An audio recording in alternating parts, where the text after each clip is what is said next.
వైఎస్ఆర్ జిల్లా పులివెందుల్లో రేపటి నుంచి 3 రోజుల పాటు వైఎస్ఆర్సీపీ అధినేత వైఎస్ జగన్మోహన్ రెడ్డి పర్యటించనున్నారు.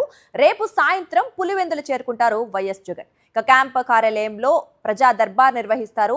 24న వేముల మండలం భూమయ్యగారిపల్లెలో లక్ష్మీ నరసింహస్వామి దేవాలయాన్ని సందర్శించనున్నారు.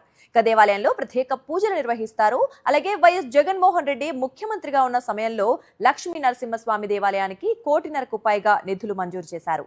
Kadapa MP YS Avinash Reddy Pulivendula area development authority నిధులు, దాతల విరాళాలతో దేవాలయాన్ని పునఃప్రతిష్ఠించారు.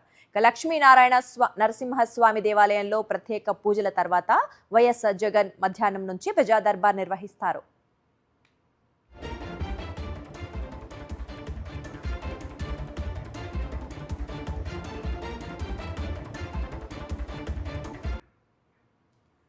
వైఎస్ఆర్ జిల్లా పులివెందులలో రేపటి నుంచి 3 రోజుల పాటు వైఎస్ఆర్సీపీ అధినేత వైఎస్ జగన్మోహన్ రెడ్డి పర్యటించనున్నారు.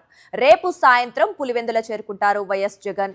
క్యాంపు కార్యాలయంలో ప్రజా దర్బార్ నిర్వహిస్తారు.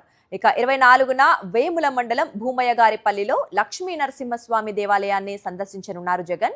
దేవాలయంలో ప్రత్యేక పూజలు నిర్వహిస్తారు. వైఎస్ జగన్మోహన్ రెడ్డి ముఖ్యమంత్రిగా ఉన్న సమయంలో లక్ష్మీ నరసింహస్వామి దేవాలయానికి 1.5 కోటి పైగా నిధులు మంజూరు చేశారు. Kadapa MP YS Avinash Reddy Pulivendula area development authority నిధులు, దాతల విరాళాలతో దేవాలయాన్ని పునఃప్రతిష్ఠించారు. లక్ష్మీ నరసింహస్వామి దేవాలయంలో ప్రత్యేక పూజల తర్వాత వైఎస్ జగన్ మధ్యాహ్నం నుంచి ప్రజా దర్బార్ నిర్వహిస్తారు.